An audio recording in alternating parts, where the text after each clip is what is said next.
دوستان و خواهران عزیزم، نمایندگان و شخصیت‌های مدافع حقوق زنان، در آستانه روز جهانی زن فرارسیدن این روز رو تبریک میگویم که مبارزات، فداکاری‌ها و رنج‌های زنان برای ساختن جهانی عاری از بهره‌کشی و ستم و خشونت را نوید می‌دهد. امسال روز جهانی زن از قهرمانی زنان به پا خاسته ایران و از خونه‌های جوشان زنان شهید در قیام آبان گلگون شده و اعتبار و اعتلایی 100 چندان گرفته است.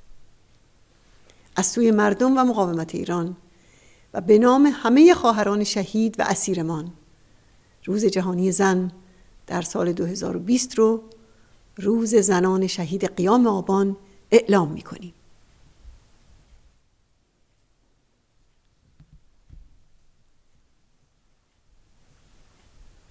مگر روز جهانی زن گوهر اساسیش سرنگون کردن تیر روزی زنان نیست؟ مگر این نیست که باید مرد سالاری و خشونت و بهره‌کشی علیه زنان را از میان برداشت؟ و مگر این نیست که باید بساط زن ستیزی را واژگون کرد؟ پس روز جهانی زن روز خواهران شهید ماست که هیولای زن ستیزی و استبداد دینی یعنی رژیم ولایت فقیه را هدف قرار دادند.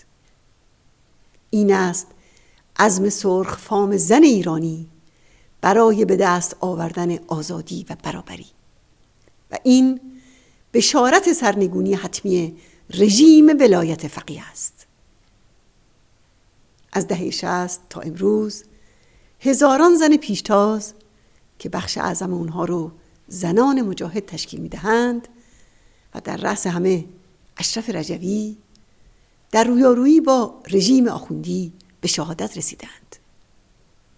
در دوران پایداری اشرف زنان مجاهد همچون زهره و گیتی و صبا و آسیه با بذل جانهای خود پرچم آزادی ایران رو در اهتزاز نگه داشتند. و حالا زنان شجاع ایران در کانونهای شورشی و در صف مقدم قیامها نبرد برای سرنگونی استبداد زن ستیز آخوندها را فرماندهی می کنند.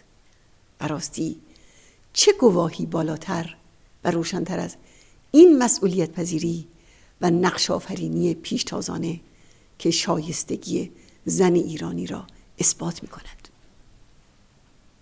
مقام‌های رژیم و سران سپاه جرار خامنه‌ای و رسانه‌های حکومتی بارها با وحشت زدگی از نقش فرماندهی زنان جوان در صحنه قیام‌ها گفتند و اذعان کردند که این زنان بودند که به قول آنها لیدر تجمعات و اعتراضات آبان و دی بودند. بله، این حقیقت دارد، اما حقیقت مهمتر این است که سرانجام این زنان پیشتازند که در صف مقدم نبرد سرنگونی استبداد دینی را به زیر می‌کشند.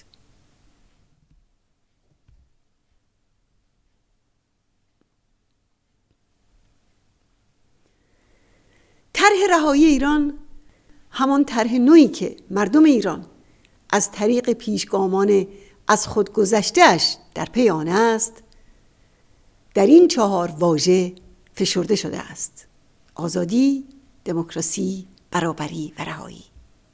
ما مفتخریم که پیشتاز طرح آزادی ایران زنان فداکار و شجاعی هستند که 10,000شان در مبارزه با رژیم شکنجه یا شهید شدند. زنان شهید در آبان خونین و آتشین جلوه خیره کننده بهایی است که زنان ایران پرداخته و می‌پردازند. راستی نقش کلیدی خواهران و دختران دلیر ما در قیام آبان به چه معنی است؟ اونها برای چی به خیابونها اومدند و برای چی جانها و خونهای خود را نثار می‌کنند؟ برای اون که عهد استبداد زن ستیز ولایت فقیه به پایان رسیده است. برای اینکه دوران دین اجباری و حاکمیت اجباری و حجاب اجباری به سر آمده است. برای اینکه بی حقوقی زنان و تحمیل انواع ستم‌های جنسیتی و طبقاتی و ملی به زن ایرانی دیگر نباید ادامه پیدا کند. آری، زنان دلیر به میدان آمده اند نه فقط برای رهایی خود، بلکه برای آزادی و رهایی ایران و ایرانی، و آمده اند که مبارزه جامعه ایران برای آزادی، دموکراسی و برابری را پیش ببرند. حرف آنها و خواسته آنها این است که زنان از هر ملیت، مذهب و طبقه اجتماعی باید از حقوق برابر با مردان در همه زمینه‌های اقتصادی، اجتماعی و سیاسی برخوردار باشند. اعتقاد به دین و مذهب و عقیده نباید موجب تحقیر هیچ زنی یا منع اونها از دسترسی به فرصت‌های شغلی، امکانات آموزشی و یا دادخواهی شود. در ایران بعد از آخوندها زنان در انتخاب پوشش خود آزادند. قانون حجاب اجباری لغو می شود. چند همسری و ازدواج قبل از رسیدن به سن قانونی ممنوع است. در بازار کار زنان باید از فرصت‌های برابر با مردان برخوردار باشند و در ازاء کار مساوی از دستمزد و مزایای مساوی با مردان برخوردار باشند. و به طور خاص زنان باید حق مشارکت برابر در رهبری سیاسی جامعه را داشته باشند. این چشمانداز روشن را عزم راسخ مردم و مقاومت ایران و زنان به پا خواسته به واقعیت خواهد رساند.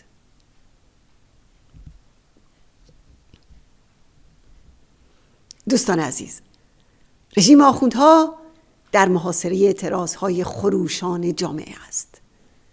نایب بزرگ مردم ایران مفتضح ترین نمایش انتخابات را روی سر خامنه‌ای آوار کرده است و قرار گرفتن رژیم در لیست سیاه پولشویی شرایط مالی آخوندها را در تنگنا قرار داده است. در عراق نیز که خامنه‌ای اون رو عمق استراتژیک رژیم خودش اعلام کرده بود، قیام بزرگی علیه حاکمان وابسته به همین رژیم برپا شده که زنان شجاع عراق در آن نقش مهمی ایفا می‌کنند.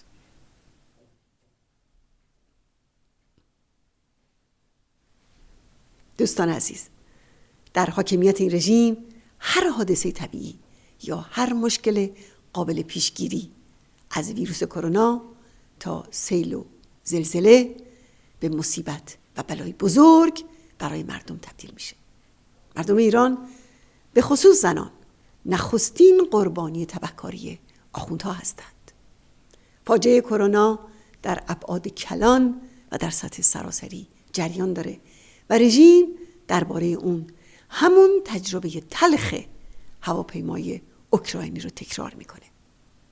در این رابطه از پزشکان، پرستاران و کارکنان بیمارستان ها میخواهم به خاطر حفظ جان و سلامت مردم و برای خنثی کردن پنهانکاری رژیم اطلاعات خود را سریعاً در اختیار افکار عمومی قرار بدهند.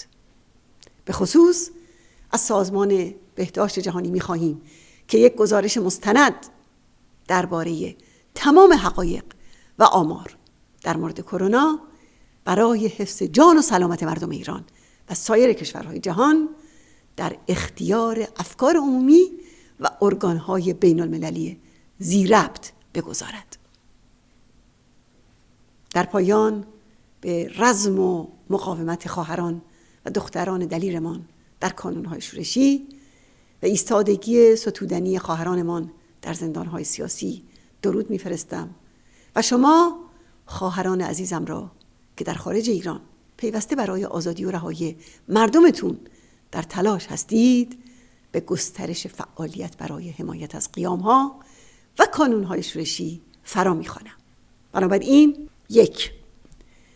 از مجامع جهانی و به ویژه نهادهای مدافع حقوق زنان و حقوق بشر پیگیرانه بخواهید که کشتار بیش از 1500 تن از قیام کنندگان و به ویژه زنان قیام آفرین توسط رژیم را قویاً محکوم کنند.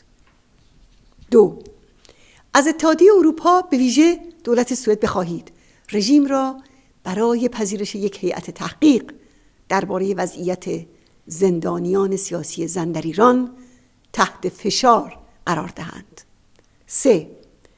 دولت‌ها را برانگیزید که حق مردم و جوانان شورشگر برای مقابله با جنایت‌های سپاه پاسداران و سایر قوای سرکوب و مبارزه مردم ایران برای تغییر رژیم و استقرار آزادی را به رسمیت بشناسند. 4. هر جا که هستید به عنوان یار و یاور کانون‌های شورشی و قیام‌ها هر روز به این فکر کنید که چه کاری می‌توانید برای پیشرفت رزمانه‌ها انجام دهید. مسئولیت پشتیبانی کانون‌های شورشی و استمرار قیام را بر شانه‌های خود بگذارید و هر لحظه با قیام و برای قیام به پیش بروید. درود بر همه شما. پیروز باشید.